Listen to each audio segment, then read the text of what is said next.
Assalamualaikum warahmatullahi wabarakatuh. Kami dari kelompok 4 mata kuliah Pendidikan Agama Islam Multikultural yang diampuh oleh Bapak Indra Mustafa. Pada kesempatan kali ini kami akan membahas mengenai model-model multikulturalisme dalam pendidikan agama Islam. Di sini kami kelompok 4 yang beranggotakan Dewi Isroiyah, Nadifatul Fikriyah, Nurul Badriyah, dan Nurul Fadilah. Baik, sebelum kita masuk ke model-model dari pendidikan multikultural, kita masuk dulu ke pengertiannya. Sudah dijelaskan sebelumnya bahwasannya pendidikan multikulturalisme itu apa? Jadi, rangkaian kata pendidikan dan multikultural memberi arti secara terminologis adalah proses pengembangan seluruh potensi manusia, di mana menghargai pluralitas dan heterogenitasnya sebagai konsekuensi keragaman budaya, etnis, suku, dan aliran. Jadi intinya pendidikan multikultural itu akan membangun konsep, kerangka kerja, kemudian cara berpikir, baru itu sudut pandang, nilai, filosofis, dan seperangkat kebutuhan pendidikan, di mana menyesuaikan kondisi siswanya yang memiliki keragaman yang bermacam-macam, baik keragaman budaya, etnis, suku, dan aliran-aliran apapun itu.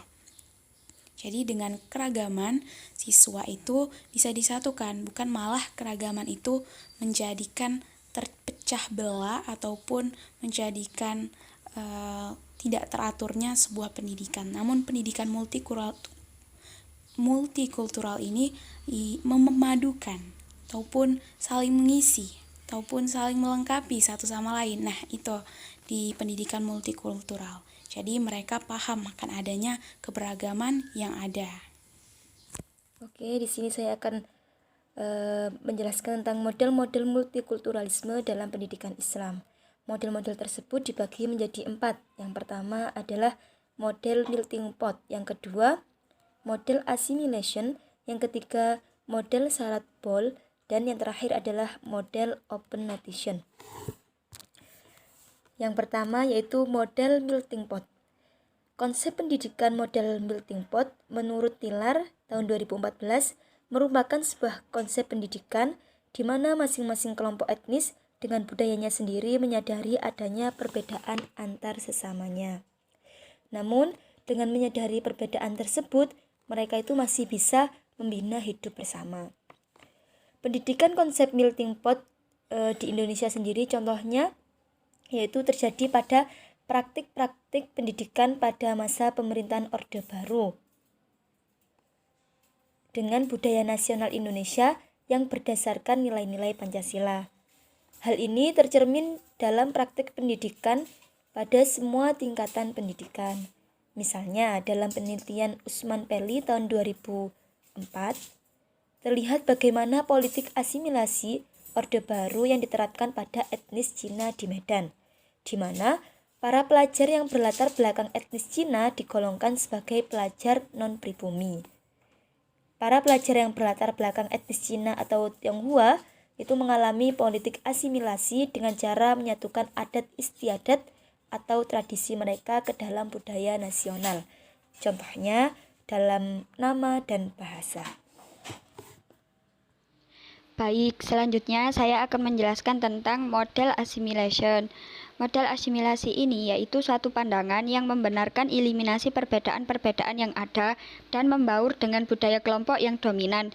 Biasanya, warna budaya kelompok dominan tersebut yang masih mudah dikenali meskipun sudah berkurang.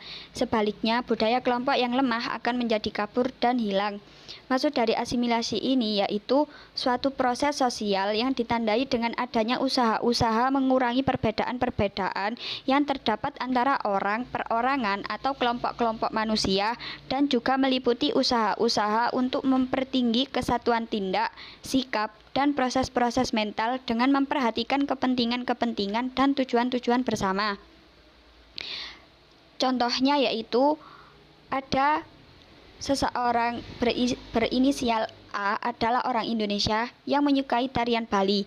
Ia berteman baik dengan seseorang yang berinisial B yang merupakan orang Amerika Latin dan bisa tarian tradisionalnya Amerika Latin atau tango. Karena keduanya terus-menerus berinteraksi, maka terjadilah percampuran budaya yang menghasilkan budaya baru yang merupakan hasil penyatuan tarian Bali dan tango. Tetapi tarian baru tersebut tidak mirip sama sekali dengan tarian Bali atau tango. Begitu penjelasan dari saya. Terima kasih. Selanjutnya ada model salad bowl. Model salad bowl yaitu memandang keharusan seorang individu atau kelompok dalam suatu masyarakat harus menghormati keragaman kultural atau cultural diversity yang berasal dari etnis, budaya, agama, bahasa, dan wilayah dimanapun individu atau kelompok itu berasal.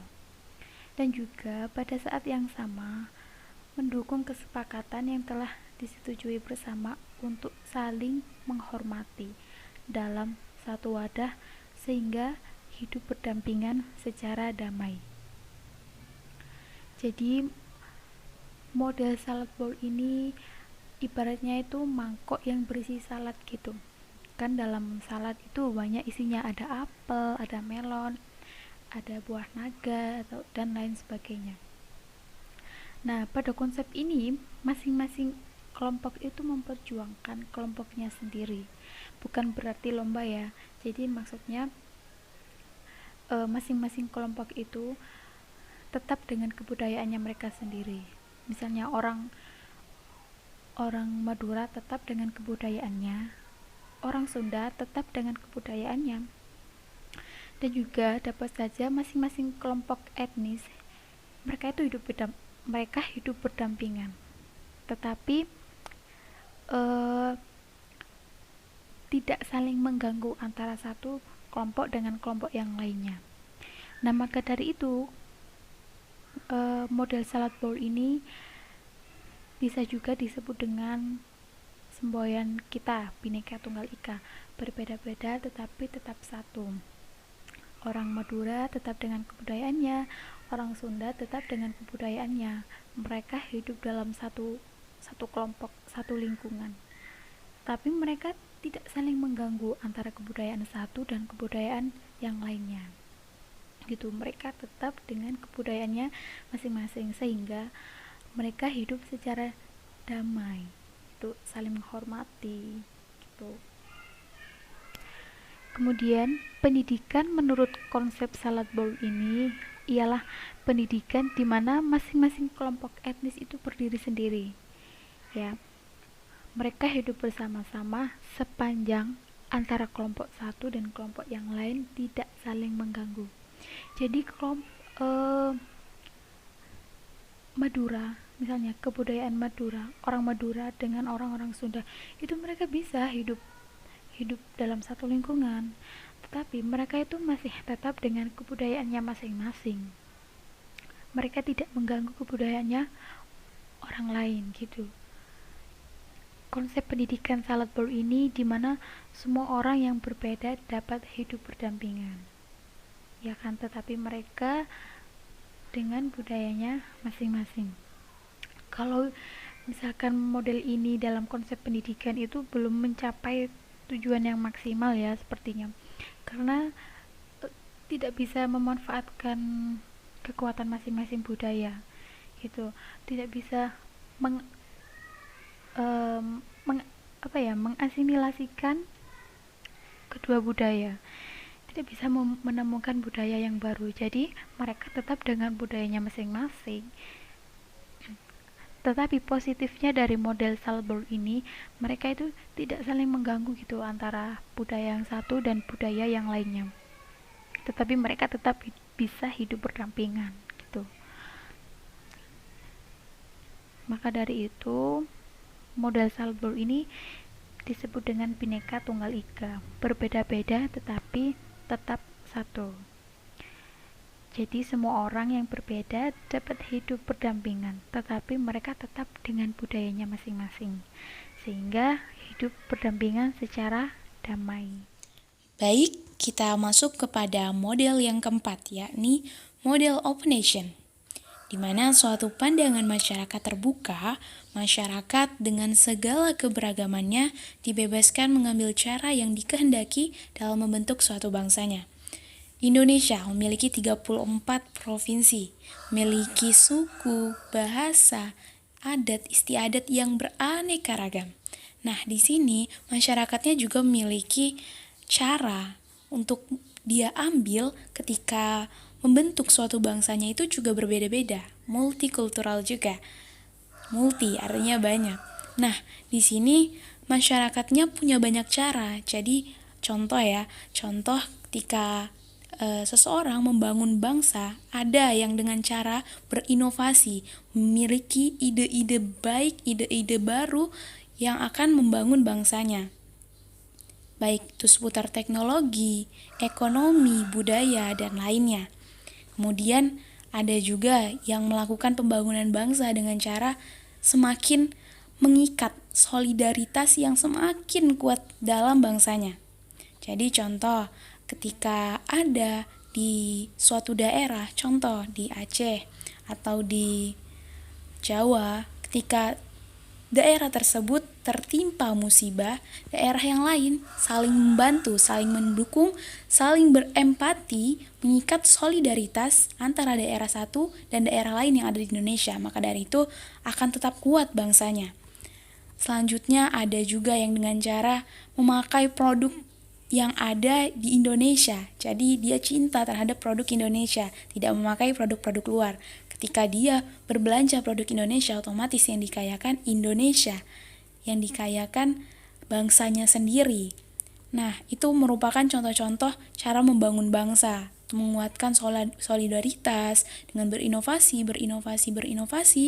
yang baru lagi untuk bangsanya, untuk kemajuan bangsanya, kemudian memakai produk bangsanya, dan masih banyak lagi cara masyarakat yang pastinya multikultural ya, yang beraneka ragam, cara-caranya juga beraneka ragam pula dengan membentuk suatu bangsa. Jadi mereka mempunyai cara masing-masing yang mereka kehendaki.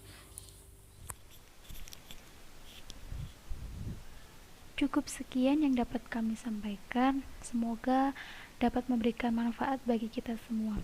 Dan mohon maaf apabila ada kesalahan kata. Kami akhiri. Wassalamualaikum warahmatullahi wabarakatuh.